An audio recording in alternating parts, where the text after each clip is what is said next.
L'homme découvrit que les nouvelles en ligne étaient restées inchangées depuis la veille et que le coup de téléphone de sa femme était resté sans réponse. Les deux commencèrent peu à peu à se sentir désespérés. À ce moment-là, Carl eut une autre idée et emmena Wendy dehors. Il avait prévu d'aller en hauteur pour avoir une vue dégagée. Ce n'est qu'en ayant une vue d'ensemble qu'ils pourraient comprendre ce qui se passait. Mais ils n'avaient pas fait beaucoup de chemin quand ils virent une voiture avec les vitres ouvertes garée au milieu de la route. Et la voiture était toujours en marche, mais le conducteur était introuvable. Les deux montèrent simplement dans la voiture et partirent et se dirigèrent vers le sommet de la montagne. Après 1 heure de marche, ils entrèrent dans la zone des villas de montagne, mais elle était également vide. L'humeur des deux commença peu à peu à s'effondrer. Ils se serrèrent l'un contre l'autre pour se réconforter quand ils retournèrent à leur logement. Il faisait déjà nuit. Wendy, épuisée, s'effondra sur le lit et pria secrètement pour que tout cela ne soit qu'un rêve absurde, que tout redevienne normal le lendemain. Cependant, le lendemain matin, elle ouvrit lentement les yeux, et ce qui l'accueillit était toujours le même silence désespéré.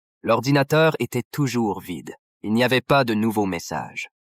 Le plus grand souhait de Wendy à ce moment-là était de pouvoir s'échapper de cet endroit troublé le plus tôt possible. Mais il savait que quoi qu'il arrive, la seule issue était de persévérer et de continuer à vivre. En y réfléchissant, ils se sont immédiatement mis en route pour le supermarché. Ils ont fait des achats jusqu'à ce que le caddie soit si plein qu'il était impossible de tout mettre dans une seule voiture.